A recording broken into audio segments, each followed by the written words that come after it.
Hello welcome students. आज के नए टॉपिक में जो है पिछले टॉपिक में हम जो है सार्थक अंक पढ़ चुके हैं। उससे पहले हम त्रुटियां पढ़ चुके हैं मापन की। आज वाले जो टॉपिक है उसके अंदर हम जो है मात्रक और विमीय सूत्र के बारे में पहली बार जानने वाले हैं। ठीक है, सो स्टार्ट करते हैं बेटा। क्या होते हैं विमीय सूत्र और क्या होते हैं मात्रक। ओके, चलिए तो यहाँ पे मैं लिखते जा रहा हूं भौतिक राशि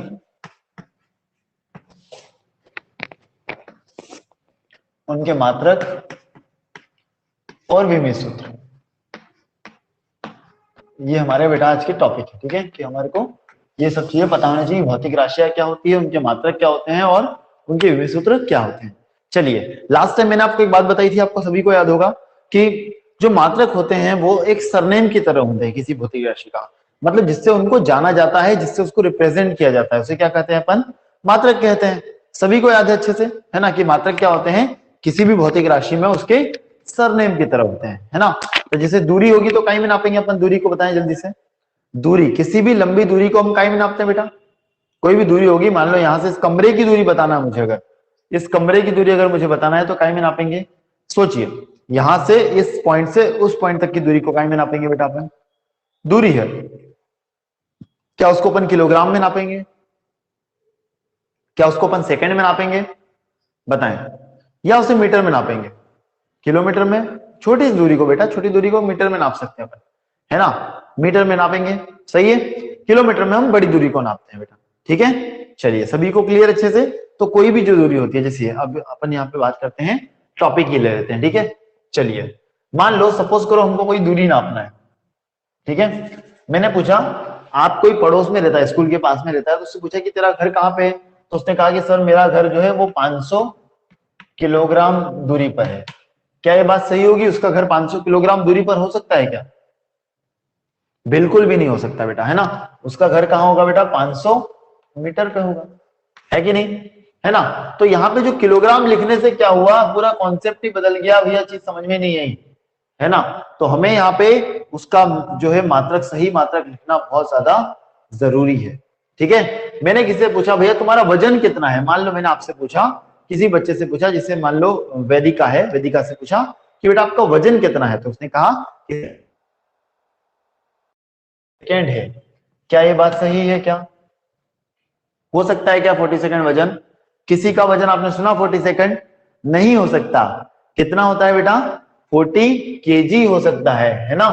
तो मात्रक जो है बहुत इंपॉर्टेंट रोल रखते हैं फिजिक्स के अंदर, जिन्हें हम भौतिक राशियों को व्यक्त करने के लिए उपयोग में लाते हैं। ठीक है बेटा, चलिए तो अब आपको क्लियर हो गया होगा कि मात्रक सही लगाना बहुत ज्यादा जरूरी है। ठीक है, इस कहानी में बेटा मैं आपको कुछ परिभाषाएं भी बताने वाला हूं, है ना।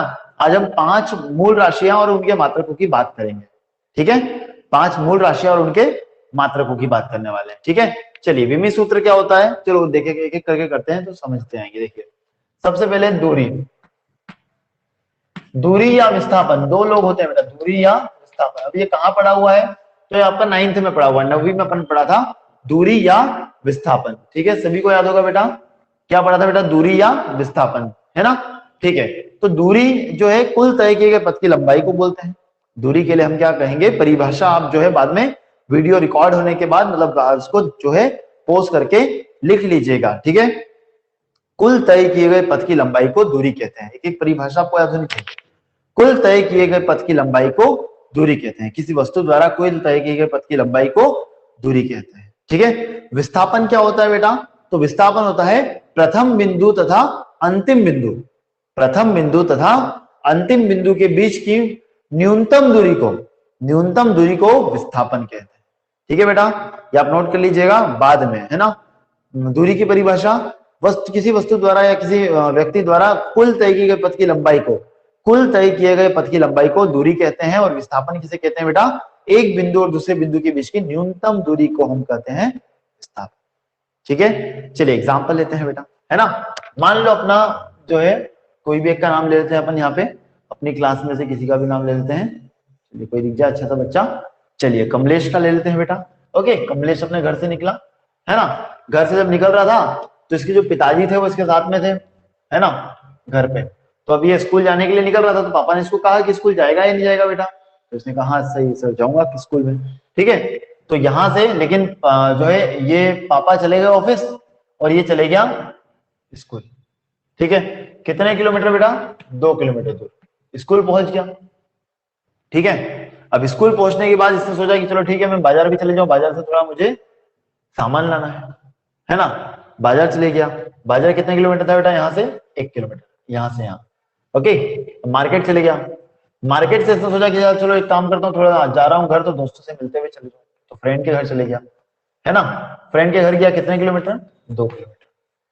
अब यहां से जो है हमें दो चीजें निकालना है बेटा। इस चीज में हमको दो चीजें निकालना है, पहला है दूरी और दूसरा है विस्थापन। अब दूरी के लिए मैंने जो आपको परिभाषा बताई थी वो क्या थी बेटा? कुल तय किए गए पथ की लंबाई को दूरी कहते हैं। कुल तय किए गए पथ की लंबाई को क्या कहते हैं बेटा? दूरी कहते हैं। बता सकते हो दूरी कितनी होगी बेटा? बता सकते हो दूरी कितनी होगी? जल्दी से बताएं। कितनी दूरी तय करी बेटा इसने? कमलेश ने कितनी दूरी तय करी? 5 किलोमीटर। बहुत अच्छा बेटा। कितने किलोमीटर बेटा? 5 किलोमीटर। ये क्या हुई? इसकी दूरी हो गई, है ना। अब हमसे पूछा जाए बेटा कि विस्थापन कितना हुआ भैया, ये बताओ। क्या पूछा अगला क्वेश्चन? कि विस्थापन बताओ, विस्थापन कितना? तो विस्थापन होता है बेटा पहले बिंदु और आखिरी बिंदु के बीच की दूरी। तो ये दूरी कितनी है, कोई बता सकता है बेटा? ये दूरी यहां से यहां तक पहले बिंदु और अंतिम बिंदु के बीच की दूरी कितनी है बेटा? देखिए कितनी है। पहले बिंदु और अंतिम बिंदु के बीच की दूरी 1 केजी नहीं बेटा, यही तो सिखा रहे हैं, 1 किलोमीटर। केजी नहीं, किलोमीटर। 1 किलोमीटर होगी। ठीक है, बात समझ में आ रही है बेटा अच्छे से, है ना। दूरी और विस्थापन अलग अलग हो सकते हैं, दूरी और विस्थापन अलग अलग हो सकते हैं। क्या हो गई बेटा? 1 किलोमीटर। तो यहाँ पे जो दूरी का जो मात्रक होता है बेटा, ऐसा ही मात्रक होता है मीटर। क्या होता है? दूरी का ऐसा ही मात्रक होता है, दूरी या विस्थापन दोनों का ऐसा ही मात्रक क्या होता है बेटा? मीटर होता है। ठीक है, चलिए बहुत सारी चीज आपको आगे जाके इस चैप्टर की मिलेगी, ऐसा नहीं है आज अपन खत्म कर रहे हैं। दूरी विस्थापन आगे जाके अपन बहुत सारा पढ़ेंगे बेटा। ठीक है, चलिए अब देखिए, अब आता है हमारा मेन टॉपिक जो है वो है विमीय सूत्र। क्या है बेटा? विमीय सूत्र। ठीक है, अब विमीय सूत्र क्या होता है इसको समझना अपने को यहाँ पे ध्यान से। तो विमीय सूत्र को बेटा 3 अक्षर में लिखते हैं, है ना, MLT। ठीक है, कितने अक्षर हो गए बेटा? वर्ड है MLT। M का मतलब होता है बेटा मास। M का मतलब है मास, मतलब कि द्रव्यमान, भार, वजन, जो भी वर्ड अगर आपने अपनी लाइफ में सुना हुआ है जिसमें आप किसी चीज को तोलने की बात कर रहे हो अगर, तो उसको काय में लिखेंगे अपन? M। ठीक है, याद रहेगा। M में किसको लिखते हैं बेटा? जो भी वजन हम तोलने वाली बात है, किसी चीज को तोलने वाली बात है, उसको अपन M में लिखेंगे, है ना। चलिए, L क्या होता है बेटा? L का मतलब होता है लेंथ। L का मतलब क्या होगा बेटा? लेंथ। अब लेंथ को हिंदी में बोलते हैं लंबाई। लेंथ को हिंदी में क्या बोलते हैं बेटा? लंबाई। तो लंबाई, चौड़ाई, ऊंचाई, गहराई, जितनी भी चीजें होती है लंबाई से रिलेटेड, जिसमें अपन किसी चीज को माप रहे हैं, उससे हम कहीं में नापेंगे? एल में नापेंगे। याद रहेगा। एम का मतलब बेटा क्या?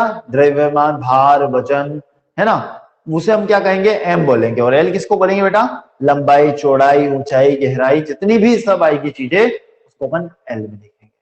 याद रहेगा। एल फॉर लेंथ हो गया आपका। ठीक है, चलिए टी से आपके दिमाग में क्या सिस्टम बता रहा है? देखिए टी से होता है बेटा टाइम। क्या होता है बेटा? टी से टाइम होता है ना। टी से क्या होता है बेटा? टाइम। तो आपको बस मिल गया MLT। मिल गया कि नहीं मिल गया? M for mass, L for length, T for time. MLT तीनों मिल गए। ठीक है बेटा, आया समझ में सबको अच्छे से? बताएं, यहां तक क्लियर है? कोई दिक्कत तो नहीं? चलिए ओके, बहुत अच्छे। ठीक है बेटा, अब इधर ध्यान दीजिएगा, अब इधर ध्यान दीजिएगा, है ना। ये आप कहीं भी बेटा शॉर्ट में नोट कर लीजिए। MLT का मतलब क्या होता है? शॉर्ट में नोट कर लेंगे साइड में, M for mass, L for length, T for time. ठीक है, अब देखिए यहां से, देखिए बेटा, मीटर एक लंबाई है तो उसको M में नहीं नाप सकते अपन, L में नाप सकते हैं, T में नहीं नाप सकते। तो ये हो जाएगा M0 L1 T0। 1 लिखने की जरूरत भी नहीं है, तो M0 LT0 इसका विमीय सूत्र बन गया बेटा। क्योंकि इसमें क्या है बेटा? मीटर में ना कहीं द्रव्यमान है ना कहीं समय है, तो क्या हो गया? M0 हो गया, L1 हो गया और T0 हो गया। ठीक है, ये हो गया आपका दूरी और विस्थापन। ठीक है, अब बेटा चाल या वेग, चाल या वेग, दो परिभाषा और समझ में आनी चाहिए आपको अच्छे से। चाल या वेग क्या होता है बेटा? ठीक है, तो किसी भी वस्तु में है ना। दूरी में परिवर्तन की दर को बोलते हैं बेटा चाल। दूरी में परिवर्तन की दर को क्या कहते हैं बेटा? चाल कहते हैं। और विस्थापन में परिवर्तन की दर को वेग कहते हैं। देखो बेटा, वर्ड ध्यान से पकड़ना। वर्ड क्या है बेटा? परिवर्तन की दर। क्या वर्ड आ रहा है बेटा? ध्यान से समझेंगे, परिवर्तन की दर। और परिवर्तन की दर का मतलब क्या होता है? ध्यान से सुनेंगे तो वो हो जाता है बेटा चाल बराबर, सभी ने एक सूत्र पढ़े, बचपन में पढ़ा होगा, दूरी बटा समय। ये चाल का सूत्र है, याद आया? चाल बराबर क्या होता है बेटा? दूरी बटे समय। तो यहाँ पे ये हो जाएगी आपकी बेटा दूरी, दूरी बटे समय। तो दूरी को काय में नापते हैं बेटा अपन? दूरी को नापते हैं अपन मीटर में। और समय को काय में नापते हैं बेटा अपन? समय को नापते हैं अपन सेकेंड में। ठीक है, दूरी को नापते हैं मीटर में और समय को नापते हैं सेकेंड में। तो चाल या वेग का सूत्र बन गया मीटर प्रति सेकेंड। मात्रक क्या बन गया बेटा? मीटर प्रति सेकेंड, इसका मात्रक बन गया। एकदम सिंपल है, समझ में आ गया होगा बेटा? अच्छे से देखिए, चाल बराबर होता है दूरी बटे समय। दूरी को नापते हैं मीटर में और समय को नापते हैं सेकेंड में। तो मीटर बटे सेकेंड, या फिर लिखेंगे मीटर प्रति सेकेंड। ठीक है, आगे चलिए। अब देखिए बेटा, इसका विमीय सूत्र बना लेते हैं। तो मीटर को काय में लिखते हैं अपन? एल में। मीटर काय में आता है बेटा? एल में आता है। समय काय में आता है बेटा? टी में आता है। मीटर एल में और समय टी में। जैसे ही टी ऊपर जाएगा तो बेटा माइनस का हो जाएगा। देखिए बेटा, कोई सी भी चीज होती है, जैसे x की घात 2 लिखा हुआ है ना, तो ऊपर जाएगी तो हो जाएगा बेटा x की घात माइनस। जैसे ही कोई भी घात बेटा ऊपर जाती है तो माइनस की हो जाती है। तो अगर यहाँ x होता तो यहाँ पे हो जाता है x की घात माइनस 1। समझ में आ रही बात अच्छे से? 1 बटा x को लिखेंगे x की घात माइनस 1। तो ये हो गया बेटा आपका, यहाँ पे हो जाएगा LT माइनस 1। L तो अपनी जगह पे और T ऊपर जाएगा तो माइनस का। तो क्या बन गया? LT minus 1। या फिर हमको इसको पूरा में लिखना है अगर, तो हम लिख पाएंगे, M इसमें नहीं है तो M हो गया 0, LT माइनस 1। समझ में आया बेटा? M 0, LT minus 1। जल्दी से बताएं बेटा, क्या ये चीज समझ में आ गई आपको अच्छे से? जल्दी से बताएं, क्या ये चीज आपको समझ में आ गई अच्छे से? फटाफट रिप्लाई करें जल्दी से। क्या ये अच्छे समझ में आ चुका है? चलिए, हाँ, बहुत अच्छे, बहुत ही बढ़िया। चलिए बेटा, नेक्स्ट समझते हैं अपन त्वरण। एक और नया वर्ड आया आपके लिए, त्वरण। ठीक है, त्वरण। अब त्वरण को कैसे नापेंगे बेटा अपन, वो देखते हैं। ठीक है, तो त्वरण जो होता है, त्वरण की जो परिभाषा होती है बेटा, जो मैं परिभाषा बोल रहा हूं ना, ये आप इसको बाद में नोट कर लेंगे। ठीक है, वीडियो रोक के। ओके, चाल की परिभाषा क्या होगी बेटा? दूरी में परिवर्तन की दर को, दूरी में परिवर्तन की दर, परिवर्तन की दर बटे में मतलब समय। परिवर्तन की दर का मतलब होता है बेटा बटे में समय, ध्यान रखेंगे। परिवर्तन की दर का मतलब होता है बटे में समय। तो चाल बराबर दूरी में परिवर्तन की दर को चाल कहते हैं, विस्थापन में परिवर्तन की दर को वेग कहते हैं। दूरी में परिवर्तन की दर को चाल कहते हैं, विस्थापन में परिवर्तन की दर को वेग कहते हैं। तो वेग और त्वरण बराबर हो जाता है बेटा, वेग में परिवर्तन की दर को त्वरण कहते हैं। त्वरण का सूत्र क्या बन गया बेटा? वेग में परिवर्तन की दर को त्वरण कहते हैं। और परिवर्तन की दर जब भी हिंदी में वर्ड यूज कर रहे हैं अपन, तो लिख रहे हैं बटे में समय। ठीक है, मेरे हिसाब से बात समझ में आ गई होगी बेटा आपको अच्छे से। चलिए आगे बढ़ते हैं। त्वरण को अंग्रेजी में बेटा एक्सेलरेशन बोलते हैं। क्या बोलते हैं? एक्सेलरेशन, है ना। एक्सेलरेशन क्या बोलते हैं? एक्सेलरेशन, है ना। एक्सेलरेशन बताऊंगा मैं आपको आगे जाके इसके बारे में और डिटेल। ठीक है, चलिए। तो वेग का सूत्र क्या था बेटा? मीटर प्रति सेकेंड। वेग का सूत्र लिख दिया, ये रहा। वेग की जगह मीटर प्रति सेकंड और बटे में एक और सेकंड, बटे में एक और सेकंड। तो यहाँ पे हो जाएगा, ये आपका जो नया मात्रक बन जाएगा, बन जाएगा बेटा मीटर प्रति सेकंड की घात 2। मीटर प्रति सेकंड की घात 2। समझ में आया बेटा इतना? चलिए, ये वो टॉपिक है बेटा जो आपको 11वीं और 12वीं दोनों में सबसे ज्यादा काम आएगा, सबसे ज्यादा। ठीक है, मीटर प्रति सेकंड इसका और बटे में एक और सेकंड। तो सेकंड सेकंड सेकंड की घात हो गई 2। ठीक है, अब इसका अपन वो विमीय सूत्र बना लेते हैं बेटा। देखिए, तो एल की जगह पे एल, मीटर की जगह पे एल, समय की जगह पे बेटा टी की घात 2। जैसे ही टी ऊपर जाएगा तो माइनस का हो जाएगा, टी ऊपर जाएगा तो माइनस का हो जाएगा। एम इसमें है नहीं, एल है, ये रहा अकेला, और टी ऊपर जाएगा तो माइनस का। तो एम 0, एल टी माइनस 2। समझ में आया बेटा? बताएं, क्या ये भी अच्छे समझ में आ गया आपको? त्वरण कोई प्रॉब्लम नहीं हुई? एक बार और बता देते हैं। त्वरण बराबर वेग बटे समय, वेग बराबर मीटर प्रति सेकंड बटे में सेकंड, सेकंड और सेकंड सेकंड की घात 2 हो गया, है ना। और आपके पास क्या आ गया, एल टी की घात 2 m0 एल टी माइनस 2 आपका आंसर है। ठीक है, मेरे हिसाब से सभी को बहुत अच्छे से क्लियर हो गई होगी ये चीज, कोई प्रॉब्लम नहीं आई है। ठीक है, चलिए बहुत अच्छे बेटा। ठीक है, बहुत बढ़िया बेटा। अगला है बेटा, अगले दो इंपॉर्टेंट है आपके, वो है बल। अगला क्या है बेटा आपका, बल, है ना। बल बराबर होता है बेटा, देखो बल को अंग्रेजी में बोलते हैं पिता, फादर, मतलब अंग्रेजी में इसको बोलते हैं बेटा फोर्स।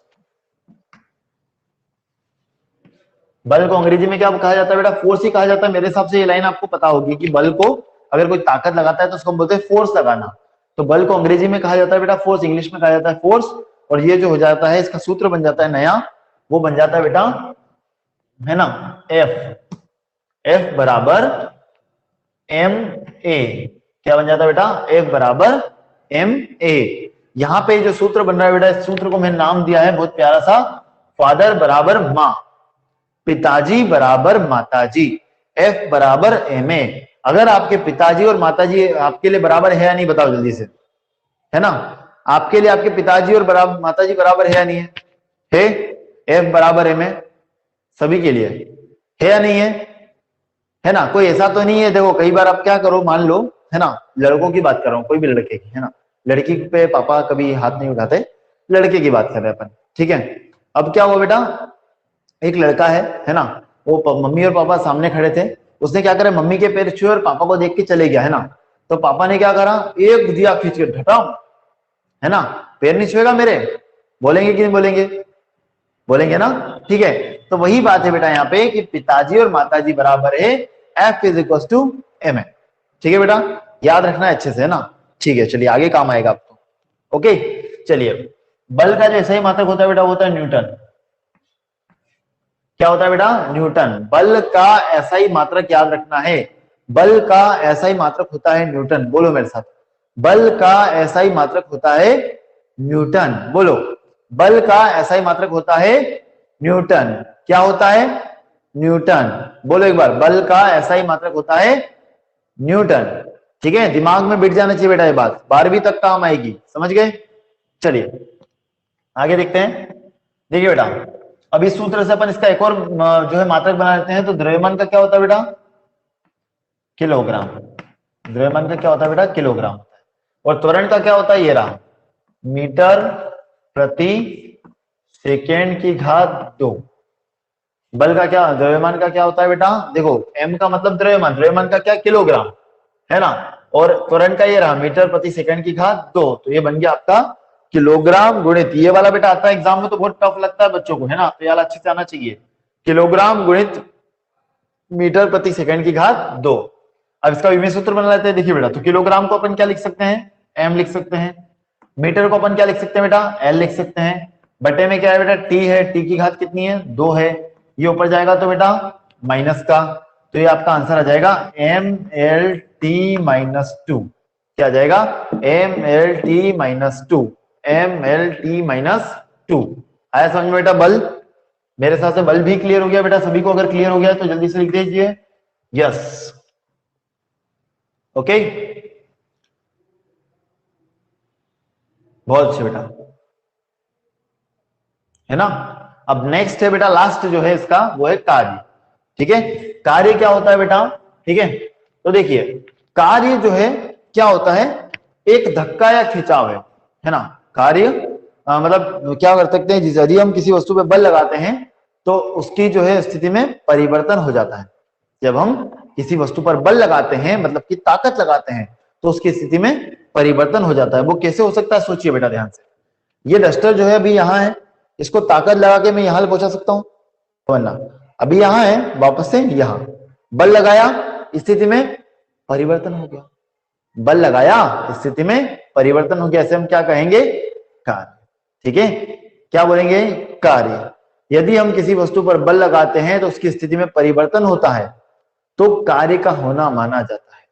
आपको ये सारी परिभाषाएं लिखना है, वीडियो बाद में देखकर रोक रोक कर ये सारी परिभाषाएं लिख लीजिएगा, कोई भी याद करने की जरूरत नहीं होगी, सभी की सभी ऐसी बन जाएगी। ठीक है, चलिए, बल का मात्रक होता है बेटा, बल का मात्रक होता है जो है देखो इसका सूत्र होता है बल गुणित दूरी, दूरी या विस्थापन, है ना। बल गुणित विस्थापन लिख लोगे तो भी कोई दिक्कत नहीं, दूरी लिख लोगे तो भी कोई दिक्कत नहीं, बल गुणित विस्थापन। ठीक है बेटा, चलिए इसका एक मात्रक होता है बेटा जूल। क्या होता है? जूल होता है। एक मात्रक तो इसका क्या होता है? जूल। कार्य का मात्रक होता है जूल, कार्य का मात्रक होता है जूल, जिसे मत जाना भूल। ठीक है, बोलो कार्य का मात्रक होता है जूल, कार्य का ऐसा ही मात्रक होता है जूल। बोलो कार्य का ऐसा ही मात्रक होता है जूल। क्या होता है? जूल। बोलो साथ में, जूल। ठीक है, कार्य का मात्रक भूलना नहीं है, क्या होता है बेटा? जूल होता है। ठीक है, चलिए ओके आगे बढ़ते हैं। आगे देखिए बेटा, ये हो गया। अब इसको देखो, हमें बल का तो पता ही है क्या होता है बेटा, ये रहा। इसके अंदर हमको ये विस्थापन मतलब क्या बेटा? 1 मीटर और जोड़ना है। विस्थापन का मतलब होता है 1 मीटर और जोड़ लो, तो हम इसको डायरेक्ट लिख लेते हैं किलोग्राम गुणित मीटर की घात 2, क्योंकि 1 मीटर और ये मीटर वोल्ट मिल जाएगा ना बेटा इसके अंदर, तो किलोग्राम गुणित मीटर की घात 2 प्रति सेकेंड की घात 2, किलोग्राम गुणित मीटर की घात 2 प्रति सेकेंड की घात 2। ये बन गया बेटा इसका विमीय सूत्र। मेरे हिसाब से सभी को याद भी हो गया होगा बेटा अच्छे से। किलोग्राम गुणित मीटर की घात 2 प्रति सेकेंड की घात 2, किलोग्राम गुणित मीटर की घात 2 प्रति सेकेंड की घात 2। ठीक है बेटा, चलिए इसका विमीय सूत्र बना लेते बेटा। देखिए, तो किलोग्राम को काय में लिख रहे हैं अपन? एम में। मीटर को काय में लिख रहे हैं बेटा? एल की घात 2 में। समय को काय में लिख रहे हैं बेटा? टी की घात 2 में। ऊपर जाएगा तो माइनस का ml2 t-2। तो यहाँ पे आपको दो विमीय सूत्र मैं आपको याद करने के लिए दे रहा हूं और बोल रहा हूं कि आप बार बार उसको याद करें। बल का विमीय सूत्र होता है mlt-2। बोलिए बेटा मेरे साथ, बल का विमीय सूत्र होता है mlt-2। बोलिए बेटा, बल का विमीय सूत्र होता है mlt-2। बल का विमीय सूत्र होता है mlt-2। कार्य का विमीय सूत्र होता है ml2t-2। कार्य का विमीय सूत्र होता है ml2t-2। ठीक है बेटा, याद रहेगा? बताएं मुझे जल्दी से। समझ में आया इतना? कोई प्रॉब्लम? आज का टॉपिक हमारा इतना ही है, जिसमें हमको सारे मात्रक, सारे विमीय सूत्र पता होने चाहिए, कैसे बने ये आना चाहिए बेटा। अगर आपको ये नहीं आएगा तो आपके साथ बहुत सारी दिक्कत रहेगी। ठीक है, चलिए तो ये हमारा जो है आज के सेशन के लिए इतना ही। नेक्स्ट लेक्चर में हम जल्दी मिलेंगे बेटा। ओके, थैंक यू क्लास, जय हिंद, पढ़ते रहिए और स्वस्थ रहिए।